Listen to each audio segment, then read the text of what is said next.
hasil dari beberapa jawaban teman-teman mengerjakan jawaban soal UTS, boleh dikata insya Allah sudah paham lah ya, minimal sudah tahu cara mencari hadis secara manual. itu yang terpenting.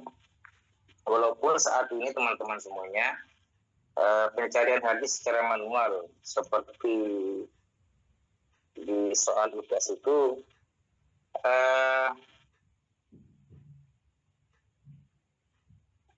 bukannya tidak sama sekali, tapi sudah agak jarang dilakukan oleh para pemerhati, para peneliti hadis, karena kita semua pada hari ini sudah disuguhi layanan online cepat dan tingkat akurasinya dapat dipercaya. Ya, banyak telah membuktikan bahwa akurasi, validasi, jadi akurasi itu ketepatan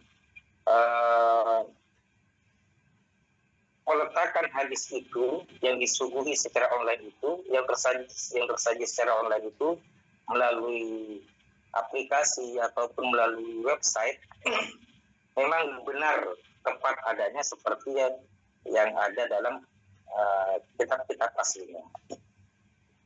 Nah, apa sebenarnya manfaat pencarian hadis secara manual sebagaimana yang kita pelajari pada pekan-pekan pertama sepanjang semester ini sebelum UTS ini. Jadi tujuannya untuk mengetahui dinamika sejarah awal pertumbuhan hadis, untuk juga mengetahui sejarah kegigihan para ulama di dalam menjaga hadis, sampai kemudian dibuatkan kamus untuk memudahkan umat mencari rujukan agama di bidang hadis. Jadi dengan mempelajari itu kita menjadi tahu. Jadi tidak serta-merta hadis itu siap makan, ibarat makanan ya, siap santap, tidak, tetapi melalui proses yang sangat panjang, memakan waktu berabad-abad lamanya. Jadi sampai kepada pembukuan kamus Al-Mu'jamul Fahros dan juga oleh sampai As-Suyuti, itu memakan waktu kurang lebih 800 tahun. Kalau dihitung dari masa Rasulullah sendiri, bahkan memanjang, bisa mencapai 900 tahun. Karena wafatnya Imam Jalaluddin Abdurrahman As-Suyuti, beliau wafat kurang lebih insya Allah tahun 911 Hijriah. Jadi sepanjang sejarah keberadaan hadis mulai dari pertumbuhannya sampai pembukuannya hingga berlanjut kepada pembuatan kamus pencarian hadis memakan waktu ini secara manual teman-teman ya, secara manual ya,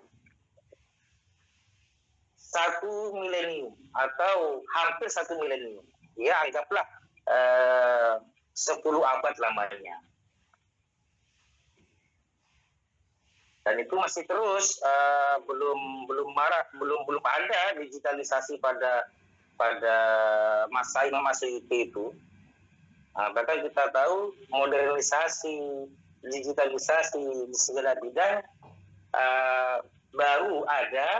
baru tumbuh ya kurang lebih 1 abad terakhir ini.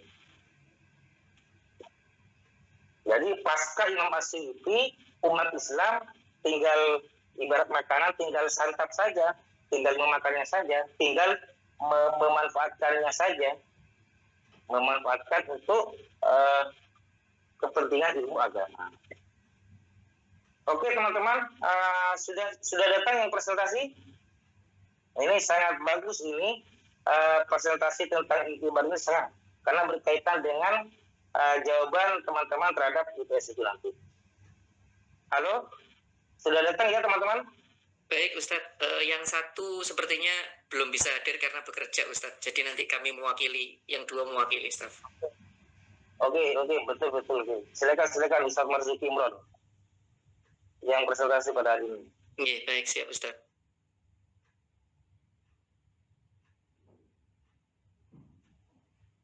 Baik, bismillahirrahmanirrahim. Assalamualaikum warahmatullahi wabarakatuh. Alhamdulillahirrahmanirrahim. Allahumma sholli ala Sayyidina Muhammad wa ala ali Sayyidina Muhammad. Yang kami hormati guru kami Ustadz Muhammad Ali Hasan. Yang kami hormati teman-teman mahasiswa kelas karyawan STI Al-Akbar Surabaya. Alhamdulillahirrahmanirrahim. Kita bersyukur kepada Allah hari ini kita semuanya diberikan kesehatan. Dan insya Allah hari ini kita akan mendiskusikan salah satu ilmu yang perlu kita pelajari, karena nantinya ketika kita belajar hadis, insya Allah ini akan menjadi landasan kita untuk menguatkan keyakinan kita bahwa hadis ini benar-benar bersumber dari Rasulullah atau tidak. Hari ini kita akan mempelajari tentang apa itu itibar sanad, praktek dan kegunaannya, karena ketika dalam proses takhrij hadis, maka mau tidak mau kita pun akan melakukan itibar sanad. Apa itu itibar sanad dan bagaimana latar belakang kenapa kok ada yang namanya itibar sanad? Jadi ketika kita melakukan takhrij hadis, mau tidak mau kita akan menuliskan lengkap seluruh sanadnya, seluruh periwayatnya, metode penerimaan sanadnya kita akan tulis secara lengkap, dan dari situ nanti akan muncul istilah-istilah yang disebut dengan iktibar atau istilah disebut syahid atau yang disebut dengan mutabi, itu nanti akan keluar ketika kita bicara tentang proses iktibar sanad. Nah, pembicaraan kita kali ini itu tujuannya ada 3 hal. Yang pertama, kita akan mencari tahu apa itu iktibar sanad beserta istilah-istilah yang terkait. Lalu yang kedua, kita akan menjelaskan apa sih manfaatnya dari iktibar sanad, ada apa, mengapa kita harus melakukan iktibar sanad, apa manfaatnya bagi kita. Lalu yang ketiga, kita akan memberikan contoh-contohnya bagaimana praktek melakukan iktibar sanad. Yang pertama, iktibar sanad itu kalau dilihat dari, sebentar ini saya berbesar. Kalau dilihat dari definisi Dr. Mahmud Athan dalam kitab Taisir al-Mustalah Hadis, itu beliau bilang iktibar sanad adalah penelusuran jalur-jalur hadis yang diriwayatkan oleh seorang rawi untuk mengetahui apakah ada rawi lain yang berserikat, maksudnya bekerja sama dalam riwayatnya atau tidak.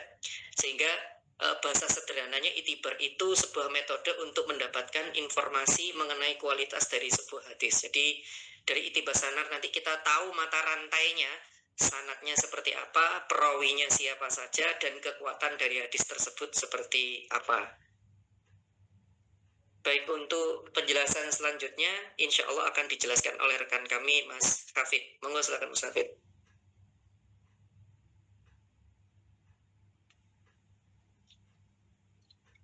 Terima kasih Ustaz Marzuki Imron. Lanjutkan dari tentang iktibar sanad. Di sini ada ragam macam iktibar sanad. Yang pertama, iktibar diwan itu untuk mendapatkan informasi kualitas hadis dari kitab yang asli, yaitu musnad, musnad, sunan, dan sahih. Contohnya kitab Al-Jami' Al-Sahlil Al-Bukhari, Sahih Muslim, atau Sunan Abu Daud. Selanjutnya, iktibar syarh, mendapatkan informasi kualitas hadis dari kitab syarh, yaitu kitab-kitab kutipan hadis seperti Bulughul Maram, Nailul Autar, Riyadhus Shalihin. Yang ketiga, iktibar fan, mendapatkan informasi kualitas hadis dengan menelaah kitab-kitab disiplin ilmu tertentu seperti tafsir, fikih, tauhid. Dua, Mahmud Al-Tahan, Taisir Mustalah Al-Hadis atau Kairo Dar Al-Turat Al-Arabi 1981.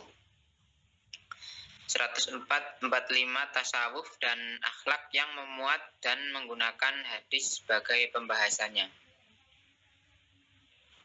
Selanjutnya, istilah yang terkait dengan iktibar sanad. Di sini ada mutabi atau yang mengikuti. Menurut bahasa al-mutabi dalam isim fa'il dari kata taba'ah yang berarti wafaqah, bermakna sesuai atau cocok. Tahan mendefinisikannya sebagai berikut. Yang dimaksud dengan mutabi jamaknya tawabi adalah perawi yang berstatus pendukung pada perawi yang bukan sahabat Nabi. Artinya orang tabi yang mengikuti, yang sesuai, yang cocok dan mendukung perawi hadis tersebut. Yang selanjutnya al-syahid. Nah, menurut bahasa syahid berarti orang yang menyaksikan atau yang melihat langsung yang disampaikan oleh Rasulullah. Nah, sedangkan menurut istilah hadis adalah suatu hadis yang matannya mencocoki matan hadis yang lain yang diriwayatkan dari jalur sahabat. Mahmud Tahan mendefinisikan sebagai berikut. Syahid adalah hadis yang sama-sama dalam periwayatannya dengan periwayat hadis dari jalur lain, baik pada lafal dan maknanya ataupun pada makna saja, dengan catatan berbeda. Sahabat Nabi atau berbeda sahabat Nabi atau yang meriwayatkannya atau yang lain. Nah, menurut ulama hadis yang lain, definisi syahid adalah hadis yang perawinya sesuai dengan perawi hadis dari sahabat yang berbeda dengan menggunakan matan yang menyerupai dalam hal lafaz dan maknanya secara keseluruhan atau dalam makna saja. Artinya isi dari hadis tersebut itu sama. Nah, dari kedua penjelasan di atas dapat disimpulkan bahwa syahid adalah hadis yang matanya ada kesamaan dengan hadis lain atau hadis gharib dari segi lafaz atau maknanya saja, namun sanad sahabat kedua hadis tersebut berbeda. Nah, artinya matan hadis isinya itu sama, tapi syahid itu ada level sahabat itu yang meriwayatkan itu berbeda, tapi termasuk orang yang dalam derajat perawinya itu syahid. Selanjutnya,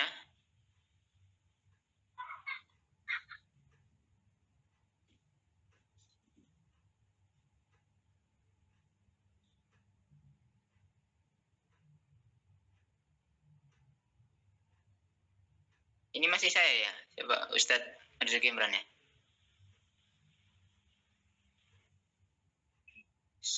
Terus Ustaz, terus saja. Masih saya. Siap. Selanjutnya, kegunaan dari iktibar sanad, yakni yang pertama meningkatkan derajat hadis. Ya, manfaat dari iktibar sanad meningkatkan derajat hadis, menemukan jalur sanad pendukung lainnya dapat mengangkat kualitas hadis yang semula dhaif, yaitu menjadi lebih baik. Yang kedua, mengetahui kualitas sanad. Ya, dengan menelusuri jalur sanad lain, iktibar dapat mengungkap ada atau tidaknya pendukung sanad, mutabi atau syahid. Ini tentang kegunaan dari iktibar sanad. Nah, selanjutnya, memastikan kesahihan sanad. Iktibar adalah metode untuk memastikan seluruh rangkaian sanad hadis benar-benar tersambung dan teruji dengan memeriksa kelengkapan periwayat di setiap tingkatan. Nah, ini untuk melihat sahihnya hadis tersebut itu dengan iktibar sanad karena melihat periwayatnya itu di setiap tingkatan. Nah, selanjutnya, menghindari penyebaran informasi yang mengatasnamakan Nabi. Dengan memastikan sanad yang jelas, ya, metode ini mencegah penyebaran informasi yang tidak benar dan menjaga kemurnian ajaran agama karena hanya pihak yang memiliki sanad jelas yang berhak menyampaikan ilmu. Selanjutnya, praktek iktibar sanad. Pembuatan skema sanad ada beberapa hal yang perlu diperhatikan. Pertama, proses penyusunan diawali dengan mukharrij hingga Nabi Shallallahu Alaihi Wasallam. Jadi ini ada susunannya dalam periwayatan hadis, prosesnya itu dari mukharrij hingga Nabi, artinya susunannya itu urut. Yang selanjutnya, setiap tingkatan diberi kode. Nah, ini ada kode-kode dalam setiap tingkatan tersebut. Yang selanjutnya, pembuatan skema diawali secara tunggal, baru dilakukan penggabungan. Yang selanjutnya, pembuatan jalur seluruh sanad secara jelas atau garisnya jelas. Yang selanjutnya, nama-nama periwayat dalam keseluruhan jalur sanad harus cermat. Yang selanjutnya, sigot tahamul wa'adah al-hadis ditempatkan di sebelah garis. Nah, sigot tahamul wa'adah al-hadis ini ibaratnya penerima dan penyampaian itu ada penyampaian dari guru kepada murid gitulah. Penyampaian guru kepada murid itu ditempatkan di sebelah garis. Nah, selanjutnya dilakukan pengecekan ulang setelah selesai menyusun. Nah, ini sangat teliti dalam penyusunan, selalu dicek tentang kebenaran tersebut. Nah, selanjutnya, dalam kegiatan al-idbar diperlukan pembuatan skema untuk seluruh sanad bagi hadis yang akan diteliti dalam pembuatan skema. Ada 3 hal penting yang perlu mendapatkan perhatian jalur seluruh sanad, artinya dalam melukiskan semua jalur sanad, garis-garisnya harus jelas, sehingga dapat dibedakan antara jalur mata rantai sanad satu dengan yang lain. Nama-nama periwayat untuk seluruh sanad, artinya nama-nama perawi yang akan dicantumkan itu harus lengkap, meliputi seluruh nama mulai dari perawi pertama atau yaitu sahabat yang menerima langsung dari Nabi sampai pada mukhorijnya seperti Al-Bukhari, Muslim, dan lainnya. Metode periwayatan yang digunakan oleh masing-masing periwayat, sebab metode yang dipergunakan oleh masing-masing beragam, sehingga pencantuman kode-kode periwayatan hadis dalam skema harus dilakukan secara cermat dan hati-hati, sebab metode yang dipergunakan oleh para perawi itu bermacam-macam. Udah ya? Ustaz maju ya lanjutannya ya. Nggih, nuwun. Baik, matur nuwun Ustaz Hafid. Setelah tadi dijelaskan oleh beliau tentang praktek itibar sanad, nanti kita akan menunjukkan contohnya itibar sanad sehingga deskripsi yang begitu panjang ini akan kita pahami secara sederhana karena nanti contohnya kelihatan.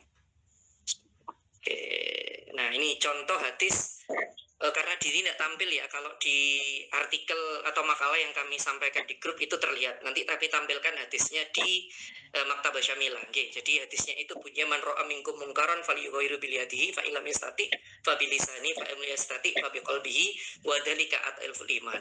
Jika engkau melihat sebuah kemungkaran, maka hentikanlah kemungkaran tersebut dengan menggunakan tanganmu. Kalau kamu tidak bisa melakukannya, hentikanlah menggunakan, tolaklah itu dengan lisanmu. Kalau engkau tidak bisa melakukannya, maka tolaklah dengan kolbumu, dengan hatimu. Wadhalika atal iman, dan yang seperti itu adalah adalah iman yang paling rendah. Hadis ini sebentar ini saya dulu saya lihatkan dari Maktabah Syamilah. Hadis ini itu muncul nanti di berbagai macam kitab hadis. Bentar. Okay. Bentar Ustaz, maksud itibarnya mana Ustaz? Skemanya Ustaz. Oh, okay, nanti ada Ustaz, ada di bawah nanti. Skemanya ada di bawah Ustaz, sebentar. Nanti di sini Ustaz. Nah, ini nanti ada skemanya Ustaz. Ini terlihat nggih? Ya, masih narasi. Jadi yang saya lihat tadi saya dilihatkan oleh ini terjemahan hadis ini kan. Oh, layarnya belum terlihat ya Ustaz. Ngapunten. Layarnya belum terlihat ya. Yang itibar belum, yang skema itibar belum. Oh, sebentar Ustaz. Sebentar. Oh, ngapunten. Nah, ini sudah terlihat Ustaz. Oke, sudah. Oke, baik. Baik, sebentar. Jadi hadis ini muncul di berbagai macam kitab hadis nggih. Saya scroll ke atas dulu. Ini muncul di berbagai macam kitab hadis. Ini ada dalam Sahih Muslim, ada dalam Sunan Abu Dawud, ada dalam Sunan At-Tirmidzi, ada dalam Sunan An-Nasa'i, ada dalam Sunan Ibnu Majah, dan ada dalam Musnad Imam Ahmad. Kemarin ketika saya cari di ngapunten, saya stop dulu, saya pindah ke ini sebentar. Nggih, ini saya pindah ke Maktabah Syamilah nggih. Ini ngapunten maktabahnya terlihat nggih. Iya, terlihat. Nggih, niki saya kemarin cross check satu-satu di Maktabah Syamilah, ini di Sahih Muslim ini terlihat man ra'a minkum munkaran falyughayyirhu biladihi, itu sudah ada. Di Sunan Abu Dawud ini juga ada, ini man ra'a minkum dengan redaksional yang sedikit berbeda. Di Sunan At-Tirmidzi itu juga ini terlihat man ra'a mungkaron falyungkirhu menggunakan redaksional falyungkirhu. Dalam Sunan An-Nasai juga terlihat ini man ra'a mungkaron falyarahu di sini. Di dalam Sunan Ibnu Majah ini juga terlihat ini menggunakan redaksional fastata'an yughayyir. Di dalam Musnad Imam Ahmad ini juga terlihat man ra'a mungkaron falyughayyirhu sama. Jadi ini setelah saya cross check dengan berbagai macam jalur itu muncul hadis itu tadi. Nah, dari hadis-hadis tadi kalau kita ambil contoh yang paling sederhana supaya lebih mudah, kita ambil contoh dari Sahih Muslim karena yang paling gampang dari Sahih Muslim. Sebentar, bismillah. Oke, ini Sahih Muslim. Nah, ini dalam Sahih Muslim nanti kalau di penjelasan tadi metodologinya kan harus nanti di dalam skemanya dituliskan nama-nama periwayatnya, dituliskan jalur sanatnya, lalu 3 dituliskan metodenya, entah itu menggunakan sami'tu, hadasna, atau akhbarna, atau ro'aitu, itu nanti dituliskan satu persatu di dalam garis skemanya. Nah, ini kami ngasih contoh. Nah, seperti ini, Ustaz. Ini terlihat nggih, yang ini nggih? Iya, terlihat. Nah, ini di sini kita tahu kalau ini Imam Muslim sebagai kharijnya itu nanti ini terlihat di apa ini yang miring ini ada tulisan hadasna. Ini beliau menceritakan kepada kami. Jadi Imam Muslim mendapat cerita tersebut dari Abu Bakar. Nanti Abu Bakar ada 2 nih, mendapatkan dari Abu Bakar sama Muhammad bin Musanna. Itu dan Abu Bakar nanti mendapat dari Waqi', sedangkan Muhammad Musanna mendapat dari Muhammad, saya supaya kelihatan ini. Terus nggih. Muhammad Ibnu bin Khab ini nggih. Lalu Waqi' mendapat an ini dengan metodologi an dari Sufyan, sedangkan Muhammad bin Khos ini mendapat dari Hadasni kalau nggak salah ini dari Syu'bah, sedang Syu'bah dan Sufyan ini mendapatkan atau metodologinya dengan an dari Qais. Nah, Qais ini nanti dapat dari Torik, dan Torik mendapat dari Abu Sa'id Al-Khudri, dan Abu Sa'id Al-Khudri ini langsung nanti dari Rasulullah. Jadi dari jalur Imam Muslim ini kelihatan ada 2, Imam Muslim mendapatkan dari 2 jalur ini nanti langsung ditarik ke atas. Sedangkan kalau yang di tabel yang sebelah kanan atau skema yang sebelah kanan ini dari kitabnya Sunan Abu Dawud, ternyata ditarik ke atas pun sama dari Abu Sa'id Al-Khudri. Jadi ini contoh itibar ketika meriwayatkan sampai ke atas. Di dalam hadis yang tadi kami terjemahkan itu ada namanya Marwan bin Hakam. Meskipun ada nama Marwan bin Hakam tersebut, tapi tidak dicantumkan di sini karena Marwan bin Hakam bukan yang meriwayatkan hadis ini. Beliau adalah pelaku yang diceritakan dalam hadis tersebut. Jadi hadis ini cerita tentang Marwan bin Hakam. Istilahnya beliau itu melakukan sholat id. Ketika sholat id beliau itu terbalik dengan yang dilakukan saat ini. Kalau saat ini kan biasanya khutbah dulu baru sholat. Kalau sholat id sholat dulu baru khutbah kalau sholat id. Nah, Marwan bin Hakam ini kebaliknya, lalu ditegur oleh seorang sahabat, dan Abu Sa'id Al-Khudri ini yang cerita man ra'a minkum mungkaran, kalau memang ada yang salah segera ditegur. Jadi Marwan bin Hakam meskipun ada di hadis tapi tidak ditulis di sini. Jadi ini adalah contoh itibar hadis. Bagaimana meruntut dari mukharijnya Imam Muslim nanti sampai ke atas, sampai akhirnya ketemu Abu Sa'id Al-Khudri sebagai periwayat pertama dari Kanjeng Nabi, itu baru nanti sampai kepada Kanjeng Nabi. Kalau dibuat dalam tabel, ini dalam skema gitu. Kalau nanti di dalam tabel bentuknya seperti ini. Nah, ini ada dalam tabel. Ini bentuk dalam tabel, kalau tadi bentuk dalam hadis. Nah, dari sini kalau kita kembali lagi ke kegunaan iktibar, kebetulan karena yang kita riwayatkan ini menggunakan riwayat Imam Muslim, yang kita tidak pernah meragukan kesahihan hadis dari riwayat Imam Muslim dan Imam Bukhari, mungkin kita tidak akan khawatir kalau ada orang menjelaskan menggunakan hadis Bukhari dan Muslim. Hanya saja kalau ada orang yang meriwayatkan tidak menggunakan Imam Bukhari dan Muslim, kadang kita khawatir, was-was. Apakah hadis ini derajatnya seperti apa? Apakah hadis ini periwayatannya terputus atau tidak? Itu kita khawatir. Nah, dari kita belajar iktibar ini nanti ketahuan bagaimana derajat hadis tersebut, apakah kita masih bisa menggunakan atau tidak. Makanya tadi kegunaan iktibar itu mendapatkan kekuatan derajat hadis yang siapa tahu nanti kita ketemu syahid dan mutabiknya atau hadis pendukung yang bisa menguatkan hadis tersebut.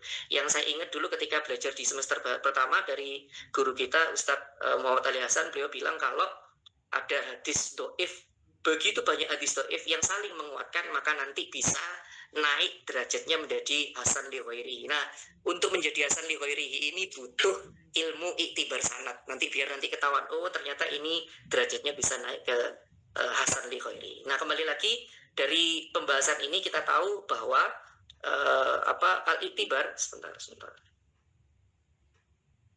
Saya kembalikan lagi.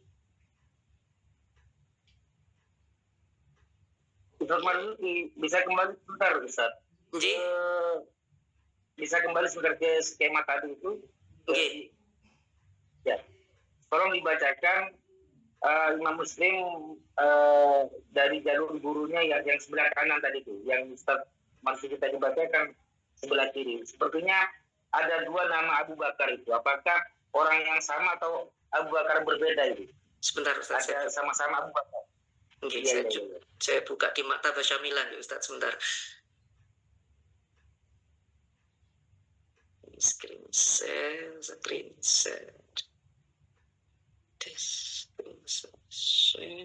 Nah, ini Maktabah Syamilan.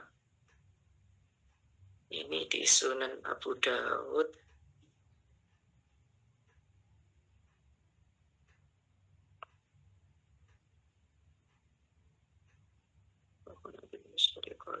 Abu Muawiyah Ismail Raja dari ayahnya.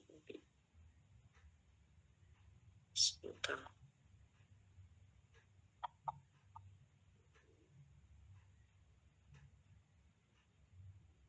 Oh, beda Ustaz, beda nama Ustaz. Beda nama. Di Maktabah Syamilah ini itu yang dimaksud Abu Bakar itu ini Ustaz. Sebentar, mana tadi?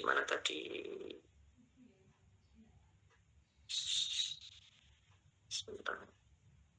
Ibnul Ala'i ini Abu Bakar Muhammad Ibnul Ala'i itu yang ini Ustaz, di Maktabah Syamilah ini Ustaz. Nah ini Ustaz, atas nama Muhammad Ibnul Ala'i ini Ustaz, yang dimaksud Abu Bakar itu yang ini. Oh, jadi nama Muhammad bin Ibnul Ala'i itu adalah Abu Bakar? Nggih. Dari mana Ustaz masih kita tahu bahwa itu? Sebentar Ustaz, saya lupa itu kemarin di kitab. Saya ngapunten kemarin lupa Ustaz, di kitab yang mana itu ada nama Abu Bakarnya di depan. Tapi di sini, tapi di sini ini Abu Bakar Muhammad Ibnu Ilahi ini di sini. Ngapunten saya lupa kemarin di kitab yang mana Ustaz.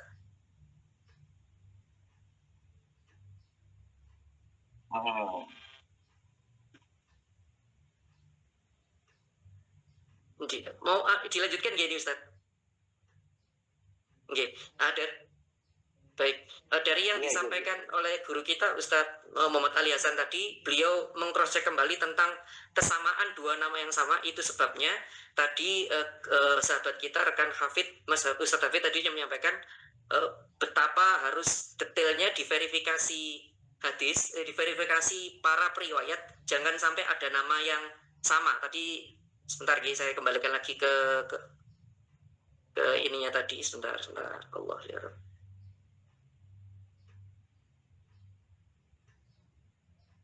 Sini tadi. Nah ini sebentar.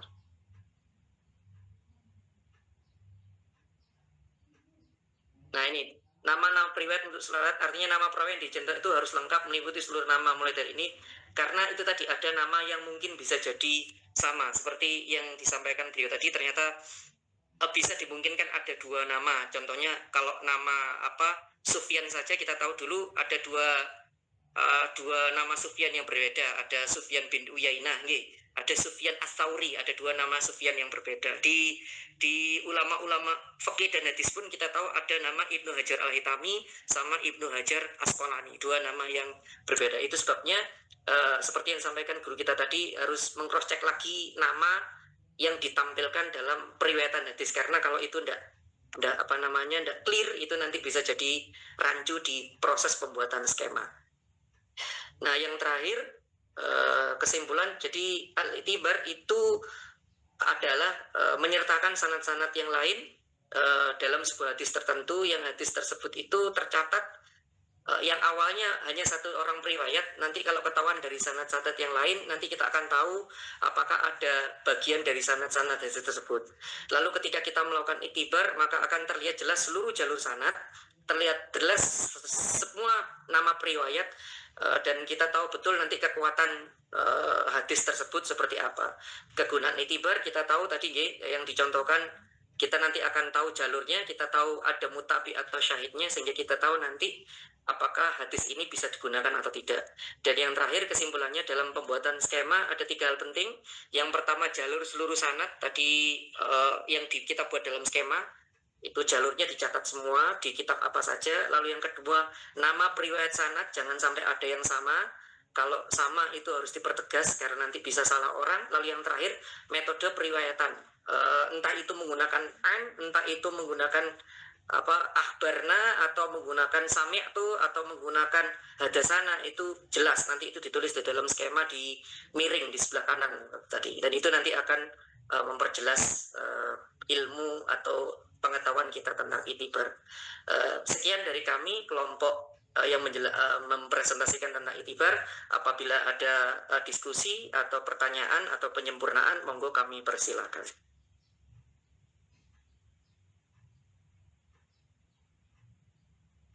Oke. Sebelum ada komentar dari teman-teman,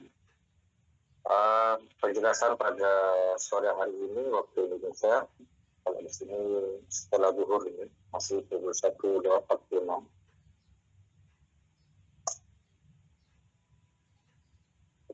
Secara minimal sudah bisa dipahami, sudah bisa diketahui, sudah bisa diambil manfaatnya, insya Allah, tentang i'tibar, pengertian i'tibar, dan juga kegunaan.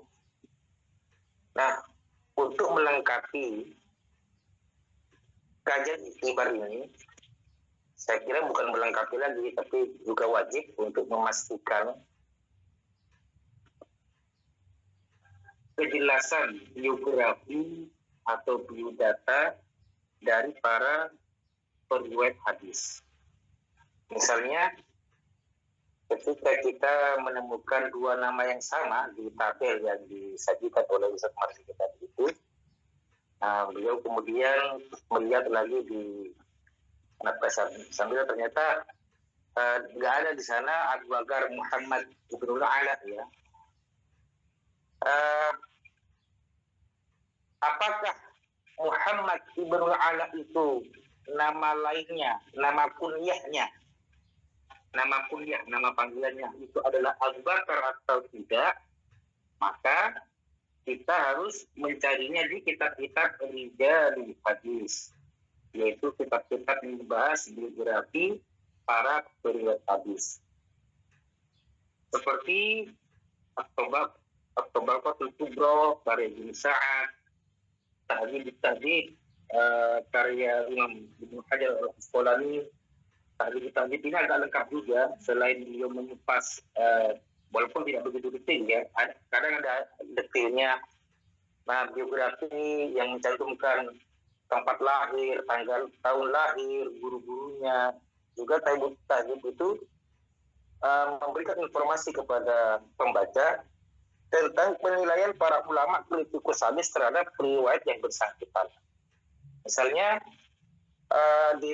ada juga Tahdzibul Kamal karya Al-Mizzi. Nah, misalnya kedua kitab itu selain juga mengupas biografi Muhammad Ibnu Ala, ternyata diperoleh informasi nama lainnya adalah kunyahnya adalah Abu Bakar atau Abu Hurairah atau Abu Yusuf atau Abu siapa gitu ya. Di dua kitab itu, ini hanya salah satu contoh ya, di dua kitab itu juga tidak jarang pengarangnya mencantumkan penilaian para ulama yang lain. Misalnya ulama kritikus hadis yang terkenal salah satunya adalah Yahya bin Ma'in memberikan penilaian bahwa Muhammad ibn Ala yang bernama Abu Bakar ini orangnya jujur, sikoh atau terpercaya ya. Sikoh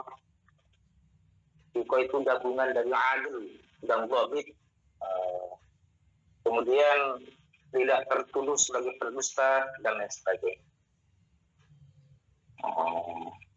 Jadi begitu. Ada juga kitab yang dikaryakan oleh tadi Syamsuddin Az-Zahabi, itu kitabnya Syiar A'lamil Nubala.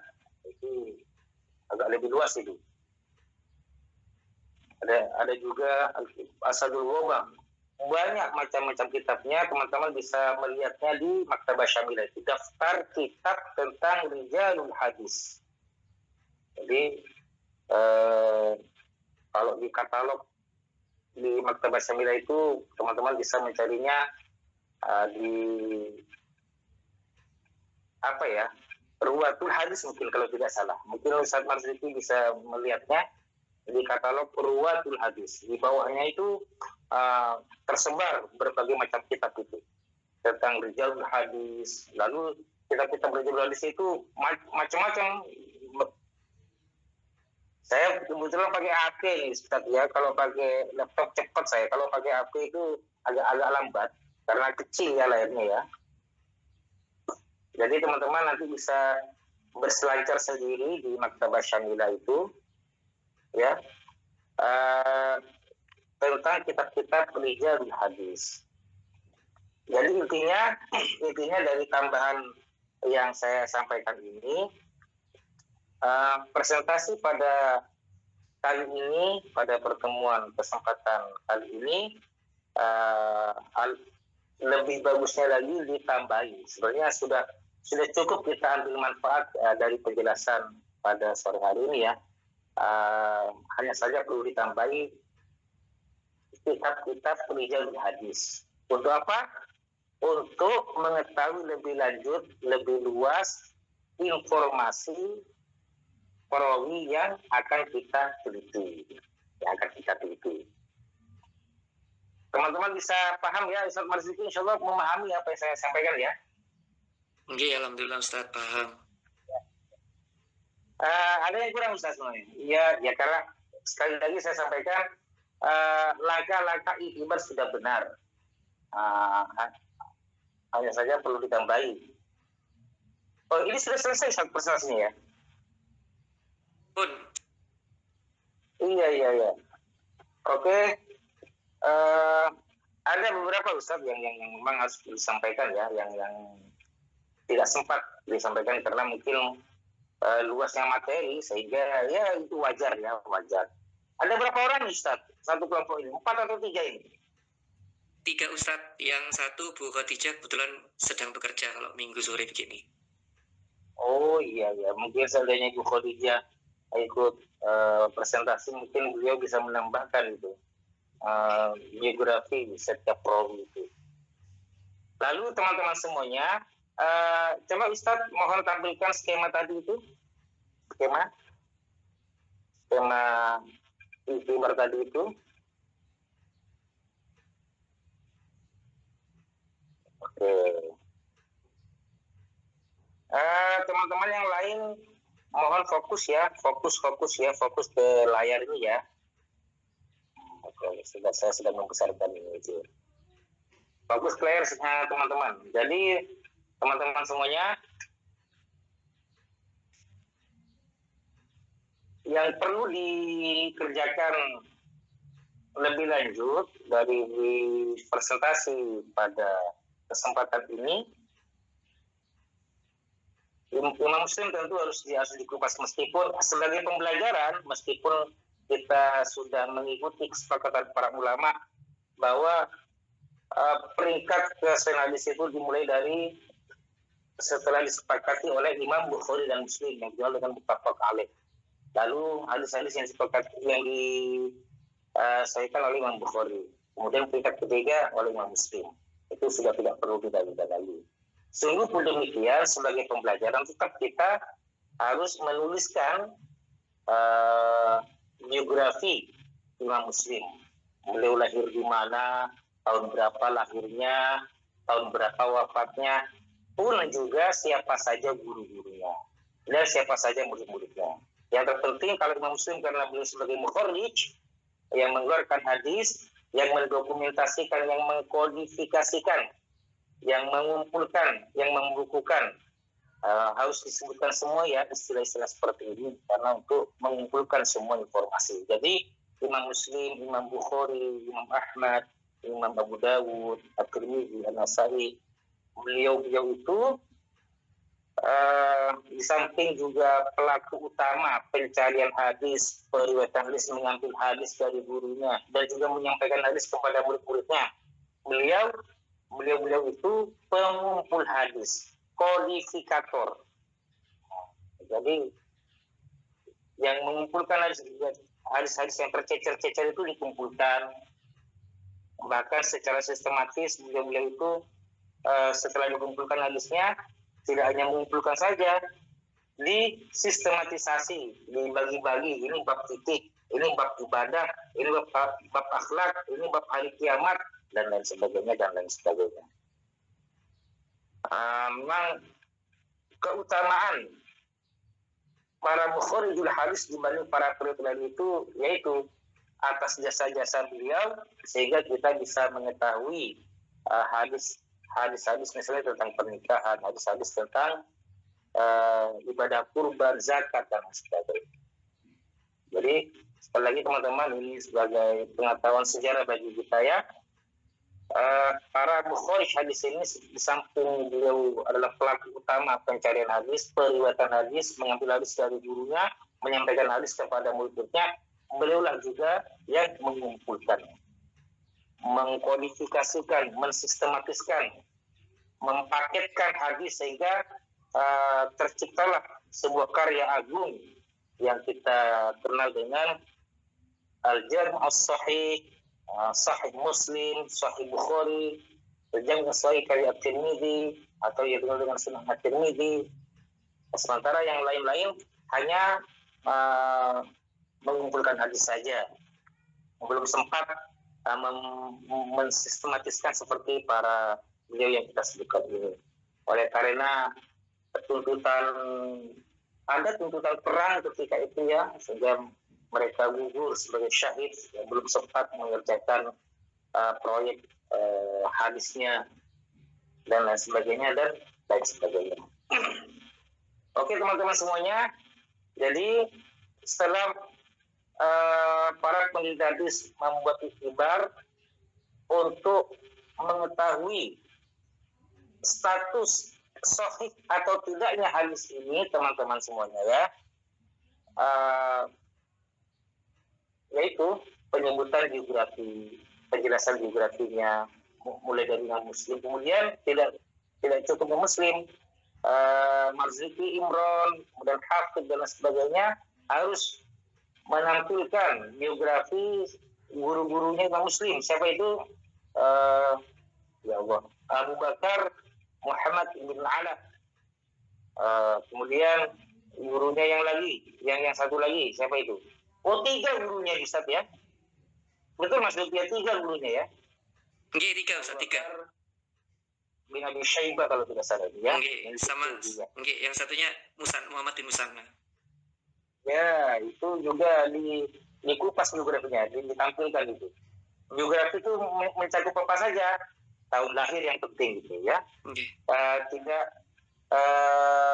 Tidak diketahui karena memang kita pelajari hadis, kita biografi hadis itu ada yang tidak mencantumkan tempat lahirnya. Tapi yang paling penting adalah itu tempat lahir juga penting untuk memastikan bahwa perawi yang bersangkutan satu kota, satu wilayah dengan gurunya. Namun lebih penting dari itu adalah tahun lahir. Karena boleh jadi misalnya Hafidh tinggal di Mojokerto, Mas Zulki Imron tinggal di Bogor, sedangkan saya tinggal di Bangkalan dan di Madura gitu ya. Masih memungkinkan terjadi pertemuan. Mengapa kok masih memungkinkan terjadi pertemuan? Bisa safar, jadi bisa berkeliling, berkelana, ya bisa berkelana sehingga terjadi pertemuan. Misalnya Mas Zulki yang tinggal di Bogor bisa ke Madura, ke tempat saya. Tetapi kalau tahun lahir berbeda, tidak masuk akal. Tahun lahir dan tahun wafat gurunya janggal, maka sudah dipastikan tidak terjadi pertemuan hubungan guru dan guru. Kalau hanya perbedaan kota, masih bisa diatasi dengan analisis, karena para ulama hadis itu, para ulama pencari hadis, saya tegaskan lagi, bukan penuntut ilmu hadis seperti kita ini, tetapi pelaku utama pencari hadis. Para ulama pencari hadis itu berkelana, sampai sering saya sampaikan, tidak sedikit para ulama hadis itu habis hartanya dari yang kaya raya, habis hartanya hanya untuk memastikan kesahihan hadis ke berbagai masyayikh, ke berbagai guru di berbagai belahan dunia, melintasi negaranya, melintasi sungai, laut dan sebagainya. Jadi hebatnya para ulama zaman dahulu seperti itu ya. Kita saja yang tinggal makan pada hari ini. Yang meramu, yang meracik itu para ulama-ulama. Allah Akbar. Nah itu teman-teman ya. Yang terpenting tahun lahir. Kemudian tahun wafat perawi bersangkutan. Dan tahun lahir gurunya. Jadi setelah tahun lahir disebutkan guru-gurunya siapa. Guru-gurunya siapa. Tahun lahir gurunya, tahun wafat gurunya itu penting itu ya. Tidak diketahui itu maka bisa diragukan kalau terjadi hubungan guru dan murid. Juga testimoni atau pemberitaan dari ulama lain bahwa misalnya Muslim memang benar-benar muridnya Abu Bakar bin Abi Syaibah. Imam Muslim juga benar-benar muridnya Muhammad bin Al-Musanna. Itu informasi dari para ulama bahwa Muslim itu memang pernah punya guru namanya Muhammad, namanya Abu Bakar. Kemudian apa ya? Nama dan juga kuliah. Itu penting karena memang teman-teman semuanya tidak orang Arab tradisinya itu, bahkan sampai pada hari ini ya, saya tinggal di jantung Jazirah Arabia ini, di Dubai, Emirat Arab ini, salah satu pusat Timur Tengah ini, tidak sedikit orang Arab itu namanya sama dengan orang lain. Muhammad bin Ahmad, tetangganya juga Muhammad bin Ahmad. Bahkan nama kakeknya sama dengan nama cucunya, Muhammad bin Ahmad bin Muhammad. Jadi para ulama hadis dahulu itu meskipun melintasi Jazirah Arabia hingga ke Iran, Persia, bahkan ke Eropa Timur ya, ke Uzbekistan, Imam Bukhari itu karena masuk Islam, maka mengikuti tradisi penamaan nama-nama anak-anak mereka itu. Jadi namanya Imam Bukhari siapa? Muhammad bin Ismail. Saya lupa namanya, nama lengkap. Itunya nama-nama Ahmad, nama-nama Muhammad itu sudah familiar teman-teman ya, sudah populer, sudah banyak dan sering digunakan oleh manusia umat Islam dari generasi ke generasi. Bahkan sampai hari ini kita masih banyak menemukan nama-nama Muhammad, nama-nama Ahmad. Saya namanya Muhammad. Banyak juga yang nama Ahmad. Banyak yang nama Abu Bakar. Nah, ini kan kita harus tahu ini kuliahnya Muhammad bin Ala. Ini siapa Muhammad bin Ala ini ya? Sulit diketahui, tahun lahirnya nggak ada, tapi tahun wafatnya ada. Untuk memastikan siapa Muhammad bin Ala ini ya, maka kita bisa meninjaunya di kitab-kitab rijalul hadis atau kitab-kitab biografi para ulama hadis. Jadi rijalul hadis itu kitab-kitab biografi, kitab-kitab yang menghimpun biografi para ulama riwayat hadis. Ternyata setelah ditelusuri di berbagai kitab, Muhammad bin Al-Ala itu nama kunyahnya adalah Abu Bakar. Karena mengapa teman-teman di sanad hadis itu tidak disebutkan nama aslinya, misalnya nama aslinya adalah Muhammad ibn Ala, tetapi disebutkan itu nama kunyahnya Haddatsana Abu Bakar. Haddatsana Abu Bakar, Abu Bakrin Al-Iraqi misalnya, Haddatsana Abu Bakrin Al-Yamani misalnya, atau apalah gitu ya. Tidak disebutkan nama aslinya, hanya disebutkan nama kunyahnya dan nama bangsanya, Abu Bakrin Al-Misri misalnya. Nah, siapa Abu Bakar Al-Misri ini? Melalui informasi dari kitab-kitab rijalul hadis diketahui, oh itu adalah Muhammad bin Al-Muthana yang merupakan gurunya Imam Muslim dan merupakan murid dari siapa ini, Ustaz? Apa sendiri? Ya Allah. Abu Muawiyah itu ya. Oke, Abu Muawiyah. Ya, Abu Muawiyah. Ya. Nah, Abu Muawiyah ini kuliah ini. Ustaz Marzuki tahu atau Afi tahu siapa nama aslinya Abu Muawiyah ini? Belum tahu saya Ustaz ini. Jadi kita tahunya dari mana? Dari kitab-kitab rijalul hadis. Terus gurunya Abu Muawiyah siapa itu? Al-A'mash. Ya. Nggih. A'mash.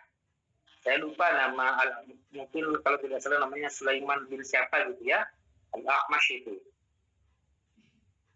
Dan tradisi orang Arab itu penyebutan nama digantikan dengan nama bapaknya, Muhammad ibn Ala, Al-A'mash bin siapa. Tetapi oh ya teman-teman, saya sampaikan ya, dalam sanad hadis itu kenapa namanya kadang disebut singkat, misalnya Al-A'mash saja atau Abu Muawiyah, tidak disebutkan nama-nama orang tuanya, ya untuk penyederhanaan, untuk meningkat sanad.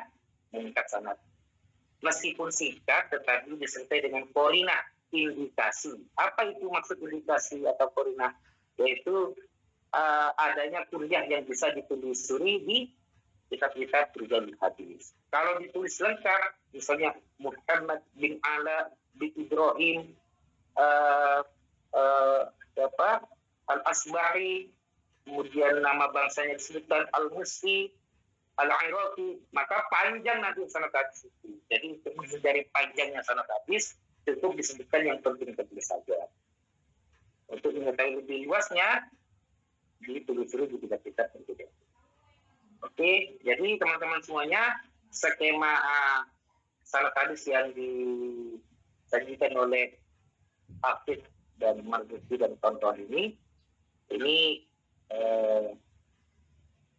perlu ditulis di bawahnya biografi masing-masing periwayat, dan juga perlu juga ditulis hasil dari penyebutan biografi itu disimpulkan nanti. Misalnya begini, maksud saya begini teman-teman ya. Setelah masing-masing biografi para pelapor ini ditulis, lalu Hafidz dan Marzuki memberikan kesimpulan bahwa Abu Muawiyah dan Al-A'mash misalnya, antara Al-A'mash dan Muawiyah ini disimpulkan telah terjadi hubungan guru dan murid yang menunjukkan hadis ini bersambung, tidak terputus.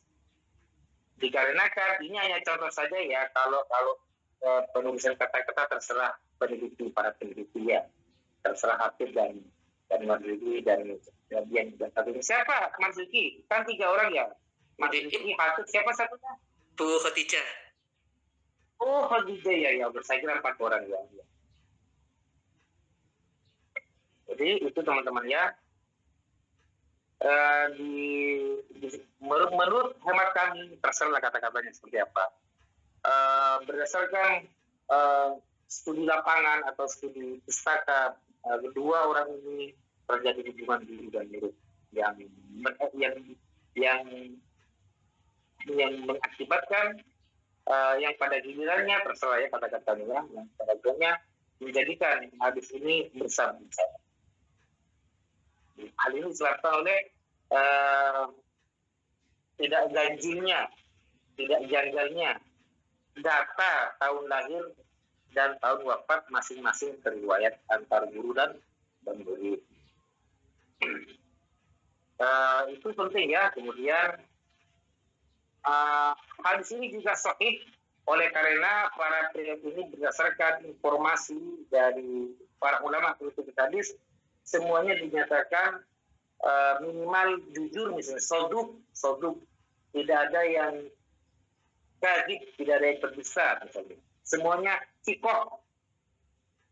Maka berdasarkan ini semua, hadis ini menurut kami adalah sahih. Ini kerja dari seorang pentahqiq hadis. Nah, kira-kira pada pertemuan yang akan datang, Zulkifli hadir? Saudara Zulkifli? Hadir Ustaz.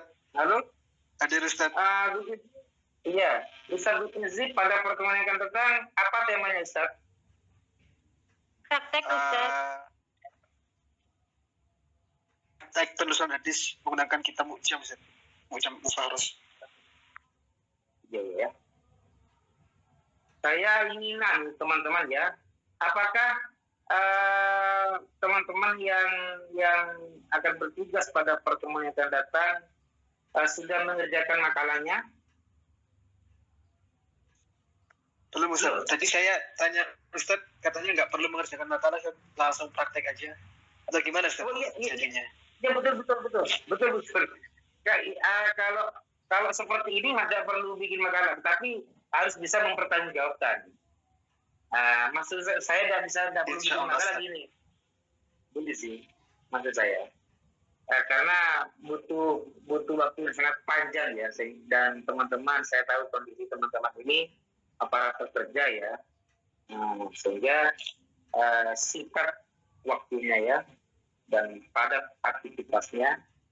Maka untuk pengerjaan iktibar seperti yang dilakukan oleh Hafidz dan Marzuki ini, okelah, saya toleransi tidak perlu bikin makalah, tetapi harus bisa mempertanggungjawabkan presentasinya, membuat seperti ini, membuat PPT seperti ini, kemudian melengkapi penjelasan seperti yang saya jelaskan ini. Apa yang saya sampaikan ini adalah melengkapi penjelasan Hafidz dan Marzuki. Itu teman-teman ya. Tidak apa-apa. Kira-kira siapa Ustaz Zulkifli yang mau mengerjakan iktibar seperti ini dengan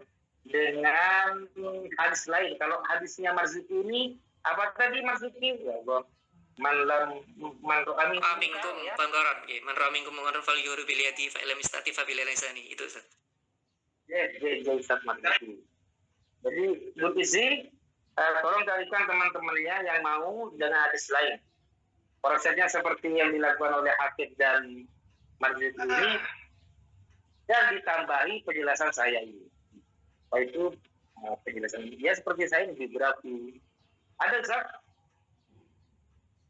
Ustaz, berarti besok pekan depan sampai iktibar berarti ya Ustaz ya? Bukan hanya sebatas tahqiq aja Ustaz? Sampai iktibar seperti ini Ustaz? Ya, ini dari tahqiq itu, ya itu yang betul Ustaz. Tidak apa-apa diganti temanya, karena ini penting ini. Seperti disampaikan oleh Marzuki di awal tadi itu, bagian dari tahqiq hadis itu yang terpenting ini, salah satu yang paling penting ya ini, semuanya penting ya. Ini tidak boleh ditinggalkan ini. Maka untuk memastikan kesahihan hadis ya seperti ini. Tolong carikan Ustaz Zulkifli ya, kalau tidak ada tidak apa-apa, bagaimana ya kurikulum yang saya berikan. Oke, singkat waktunya akan saya sampaikan, teman-teman semuanya. Setelah selesai Marzuki dan Hafidz menjabarkan biografi masing-masing perawi, kemudian langkah akhir itu yaitu menyimpulkan hadis berdasarkan data-data sebelumnya kami berkesimpulan bahwa hadis man ra'a minkum munkaro, dan selanjutnya ini sahih, ya, misalnya sahih atau dhaif. Nah, tidak apa-apa, teman-teman semuanya, teman-teman misalnya Marzuki dan Hafid menyatakan hadis ini dhaif, tidak apa-apa, tidak berdosa ada, ya, karena niatnya belajar, ya, karena pembelajaran. Menurut penemuan keduanya ternyata Al-A'mash misalnya sudah tidak kuat lagi kekuatan hafalannya, hafalnya sudah berkurang karena ketika meriwayatkan hadis ini sudah memasuki usia sepuh, misalnya begitu, misalnya, ya, dan sering melakukan banyak kekeliruan, maka hadis ini menjadi dhaif. Dan ternyata siapa pendampingnya atau yang menyertai periwayatan hadis ini selain Ahmad di tingkatan Ahmad, Sufyan, entah ini Sufyan Ats-Tsauri atau Sufyan bin Uyainah, juga informasi biografinya tidak banyak sehingga tidak diketahui tahun berapa dia lahir, maka di sini dhaif misalnya begitu. Tidak apa-apa teman-temannya, analisis bebas. Maksudnya bebas itu tentu responsibility-nya punya basisnya, ya, bukan liar. Lalu teman-teman semuanya, oke, kepada Hafid dan Marzuki yang tidak kalah pentingnya dari tibar ini, Ustaz, Hafid dan Marzuki, hadis ini ditinjau berdasarkan jumlah perawinya, termasuk hadis apa ini? Hadis ahad yang apa ini? Oh ya, hadis ahad atau mutawatir ini. Ayo, Marzuki dan siapa ini? Hafid. Ini termasuk hadis mutawatir atau ahad ini? Mutawatir, Ustaz. Mutawatir. Mutawatir, Ustaz. Kalau Dul Izzi, mutawatir atau ahad ini? Karena ahad, Ustaz. Kalau mutawatir itu 10 perawi lebih di setiap tempat. Yang lain. Sebentar, Ustaz. Dul Izzi. Sopo wae kira ada Ayunin Nazila, Eri Tifani. Kalau tidak salah saya mungkin Eri Tifani ini dulu yang memanggil saya. Dulu di Sintersati. Maaf bercanda ya, saya masih ingat itu. Eri Tifani yang mahasiswa yang pertama kali menghubungi saya dulu. Oke, Eri Tifani. Ya, Ustaz. Termasuk mutawatir atau ahad ini? Mungkin ahad ya, Ustaz. Karena setiap ahad itu ya, oke. Sebentar. Cukup. Terima kasih Mbak Erin. Ini nazilah apa iki? Mutawatir apa ahad ini? Saya mutawatir, Ustaz. Mutawatir, apa meneki? Khadijah Rahmah. Apa ini? Temannya Hafid sama Marzuki. Insya Allah mutawatir, Ustadz, lebih dari 3 orang. Oke, mana? Siti Maulidah. Ini yang satu bangsa dengan saya kalau tidak salah. Dari Madura. Kalau tidak salah loh. Betul ya? Surabaya, Ustadz. Oh iya, Surabaya. Ya. Maulidah. Ahad, Surabaya Ustadz. mana, Mbak? Ahad, Ustadz. Ahad ya? Oke. Oke, ahad. Pak Saiful AR. Iya, Ustaz, saya Ustaz. Mutawatir apa ahad itu, Ustaz? Mutawatir, Ustaz. Mutawatir, sopo manajer. Winda Puspitasari.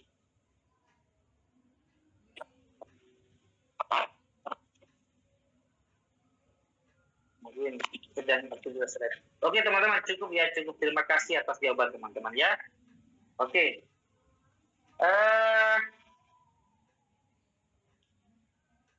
Apa kira-kira kok mutawatir? Hafid, kenapa kok mutawatir?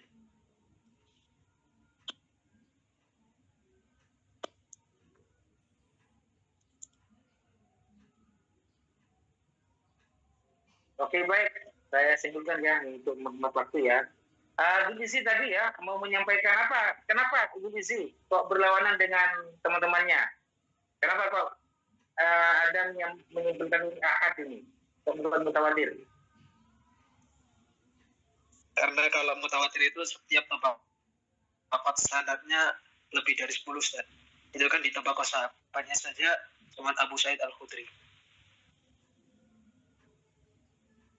Oke teman-teman, menyikat waktu ya. Ya, tidak apa-apa. Teman-teman salah benar nggak apa-apa, ini kita semua sama-sama belajar. Baik teman-teman, terima kasih atas fokusnya teman-teman ya. Ayo sekali lagi kita fokus. Hadis ini ditinjau berdasarkan jumlah perawinya di masing-masing tingkatan. Ini bukan mutawatir. Ini adalah ahad. Ya, seperti dikatakan oleh Bu Gizi, hadis ini sangat ahad ya, bukan sangat, memang ahad. Mengapa? Ternyata di tingkatan sahabat hanya diriwayatkan oleh seorang sahabat. Siapa nama sahabat di sini? Ayuni Nazilah. Siapa nama sahabat di sini?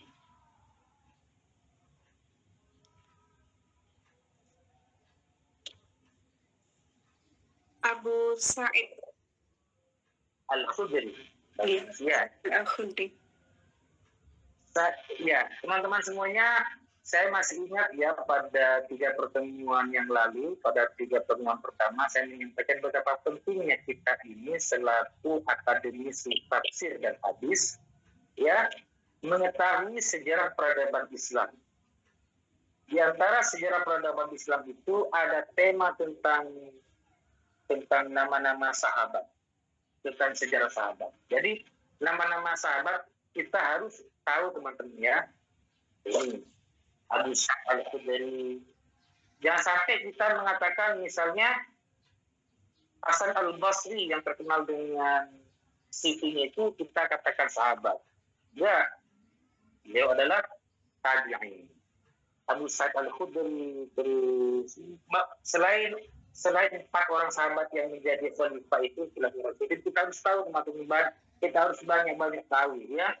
Abu Hurairah itu satu-satunya perawi hadis yang mengumpulkan riwayat hadis yang paling banyak di antara para sahabat yang lain. Abu Hurairah, ada Abdullah bin Amr, Abdullah bin Mas'ud dan lain sebagainya.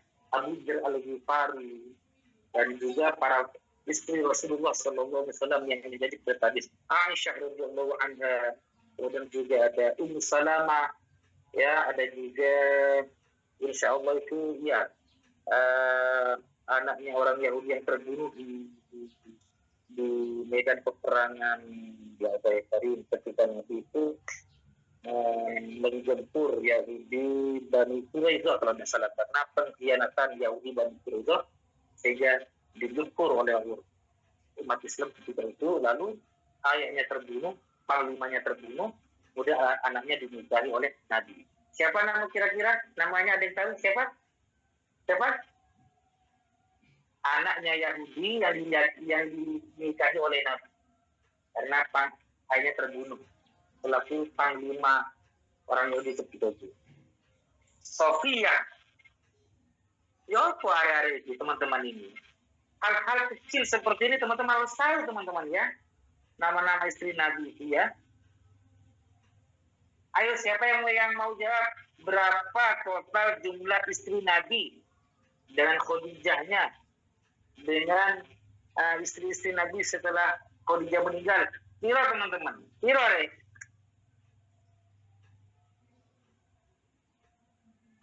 Sembilan Ustadz, 11 Ustadz. 11 Ustaz. Yes. Itu harus tahu ya. Nama-namanya harus tahu. Mengapa kita harus tahu nama-namanya? Agar kita tidak terkecoh dengan nama-nama para ulama yang lain. Seperti yang saya sampaikan tadi, nama-nama orang Arab itu tradisinya bahkan sampai sekarang itu nama dirinya dengan nama tetangganya, bahkan dengan nama bapaknya, nama kakeknya sama. Nggak panjang-panjang. Misalnya, mohon maaf ya, saya tidak bermaksud menyindir kita ya. Saya, nama lengkap saya, nama aslinya Muhammad Ali. Karena saya bepergian ke daerah Timur Tengah harus ditambah 3 suku kata nama. minimal 2 suku kata, dan lebih baik lagi 3 suku kata atau lebih. Maka nama ayah saya digabung di paspor itu. Maka nama saya Muhammad Ali Hasan Basri. Nama lengkap saya Muhammad Ali. Jarang orang Arab itu suku namanya terdiri dari 2 suku kata. Yang banyak itu satu suku kata, Marwan, Yusuf. Itu saja teman-teman. Iya, mungkin saya pernah dengar atau gimana ya teman-teman, di kelas ini ada salah satu mahasiswanya yang sedang ada di Yaman kalau tidak salah. Ada nggak? Yang saat ini sedang di Yaman? Hah? Punten, Ustaz. Punten. Nah itu bisa memberikan penjelasan tentang tradisi penamaan orang-orang Arab tersebut. Hanya terdiri dari 1 suku kata nama. Jadi misalnya Marzuki Imron, jarang itu yang ada hanya Marzuki, yang ada hanya Imron. Misalnya Erin Tiffany, nggak ada itu Erin Tiffany di sini. Maksud saya terdiri dari 2 suku kata. Cukup Erin saja. Siti Maulidah, cukup Maulidah saja.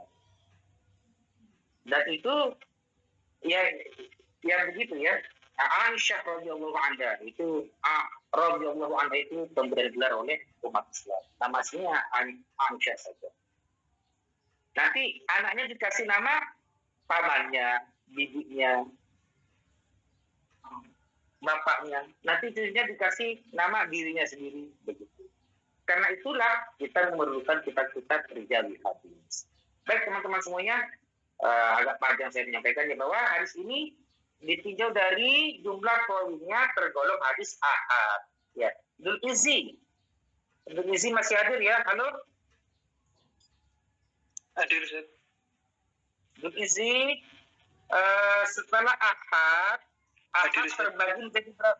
Ahad terbagi menjadi berapa? Dzul Izzi? 4 apa 5 Izzi?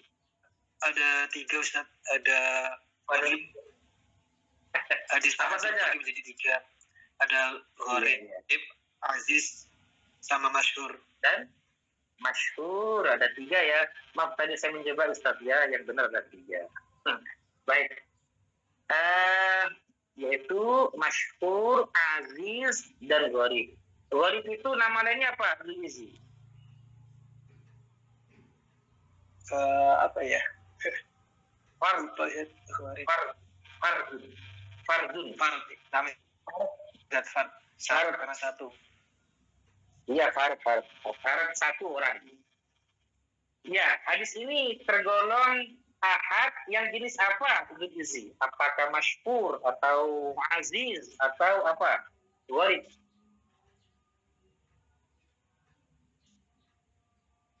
Gharib, Ustaz. Gharib? Kok bisa gharib? Kenapa? Banyak ini perawinya ini.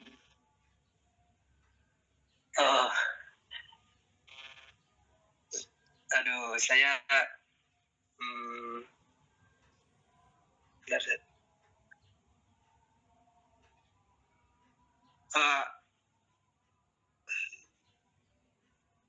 Kok bisa Masyhur, Ustaz. banyak ini?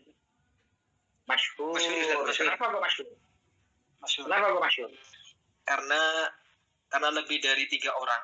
Karena periwayatnya lebih dari 3 orang, tapi tidak sampai 10, dan 10-nya itu tidak di setiap tabaqat, Ustaz. Oke, ini saya sedang menguji skripsinya Dzul Izzi. Enggak, saya seperti ini teman-teman ya, untuk mengorek kembali pengetahuan teman-teman pada semester ini. Oke, selain Dzul Izzi, ini jawabannya betul ahad ya. Tetapi ahad yang mana? Masyhur, aziz, gharib. Siapa yang mau memberikan penjelasan? Dzul Izzi mengatakan ini masyhur. Ada alternatif lain? Apa sih tidak seperti itu? Haniatus Sofia. Ini Sofia bagus nama Sofia ini. Yang dicemburi oleh siapa itu? Hafsah binti Umar dan Khadijah itu. Karena Nabi menikahi anaknya orang Yahudi. Saya paling suka membaca riwayat Nabi Muhammad itu. Oke. Siti Sofia. Silakan. Iya, hanya tuh Sofia hadir ya.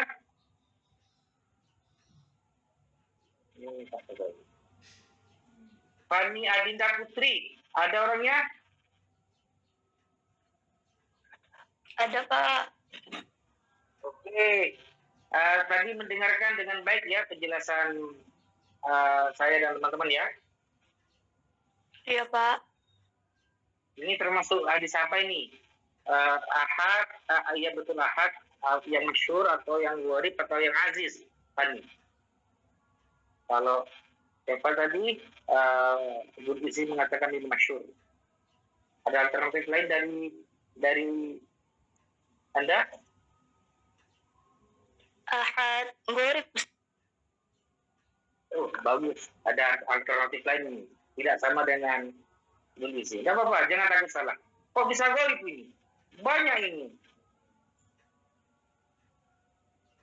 Rawinya lebih mungkin dari 9 atau 10. Kok bisa? Fani, gharib.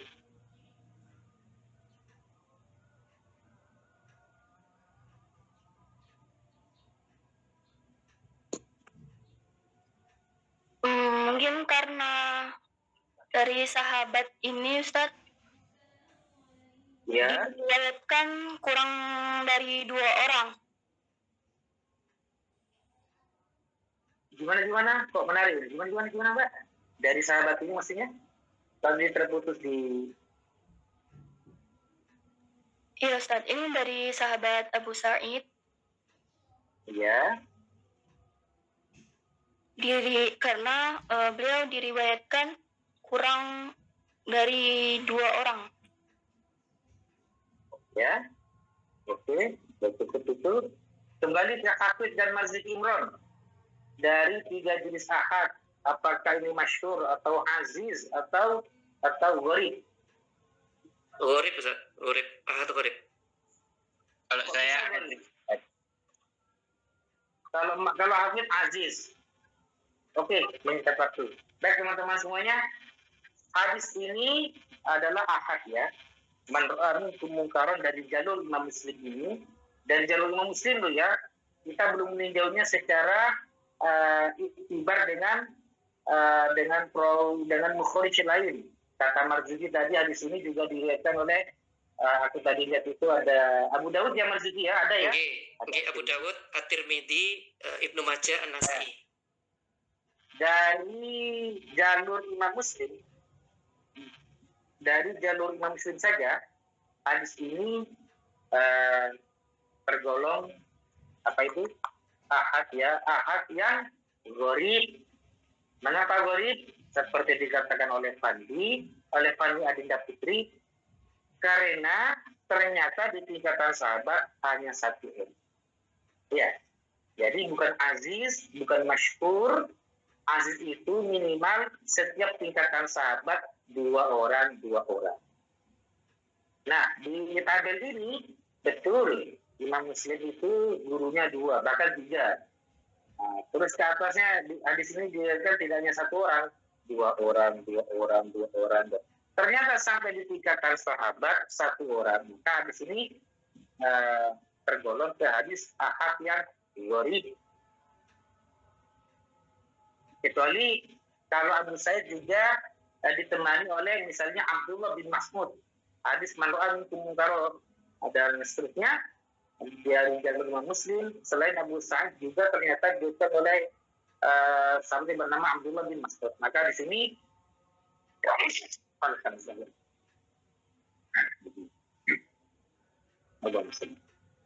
di sini aziz ya, karena minimal terdiri dari 2 orang.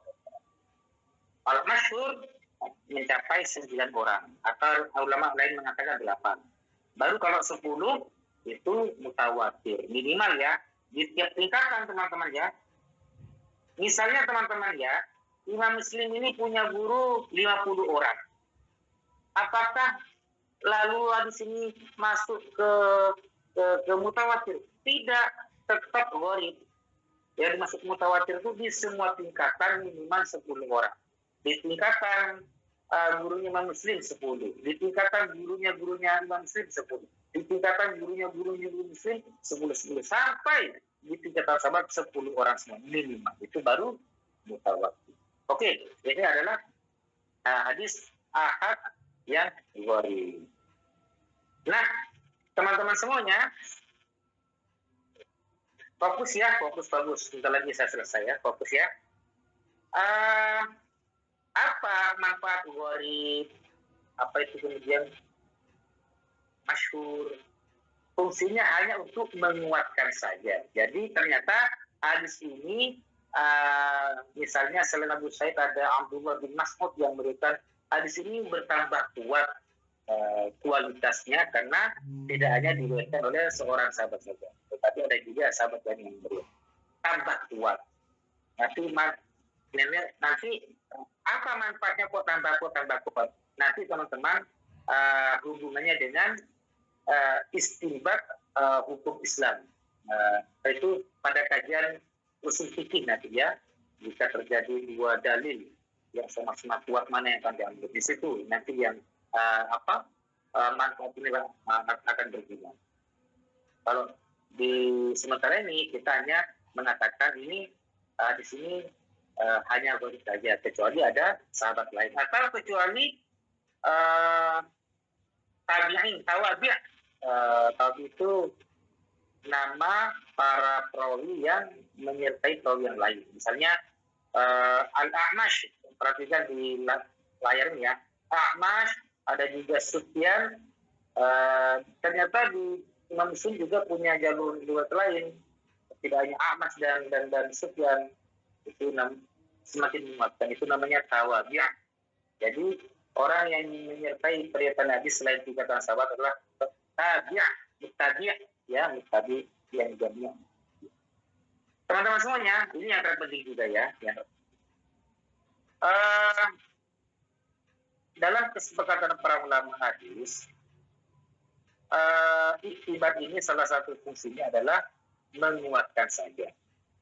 Ini berarti jika ada hadis, lagi ini penting diperhatikan teman-teman, dicamkan dalam jari ini. Jika ada hadis hanya diriwayatkan oleh satu orang saja, misalnya Abu Sa'id Al-Khudri saja di tingkatan sahabat. Abu Sa'id Al-Khudri hanya menyampaikan kepada satu orang saja. Bapak Ibu, teknik ya. Kepada Tariq bin Syihab saja, satu orang saja. Tariq bin Syihab kepada satu orang saja, Bapak Ibu. Siapa yang dimaksudi? Ya, Qais bin Muslim. Qais bin Muslim, hanya satu orang saja. Lalu Qais bin Muslim hanya menyampaikan kepada Sufyan saja. Dari Sufyan kepada Waqi saja. Kepada Abu Bakar bin Abi Syaibah saja. Dan hanya kepada Salam Muslim saja. Kalau satu orang saja semuanya, tetap dinyatakan sahih hadis itu apabila kualitas masing-masing perawi lolos uji, yaitu sikoh, yaitu adil. Itu gabung dari sifat adil dan dhabit, kemudian tidak mudallis dia, terhindar dari syad dan ilat, terhindar dari, pokoknya kalau sudah memenuhi 5 syarat hadis sahih, maka biarpun tidak punya syahid, tidak punya tawadhi, biarpun dia hanya dikenal oleh satu orang sahabat, satu orang perawi saja, tetap sahih. Ya, apa saja kita sebutkan bersama-sama 5 syarat syurutus sihah al-khamsah, 5 syarat kesahihan hadis itu. Apa saja itu? Sanadnya bersambung, ya.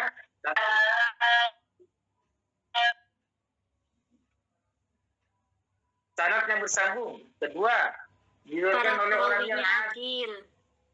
Bagus, dhabit. Terus apa lagi, Mbak? Para perawinya yang dhabit atau kuat hafalannya.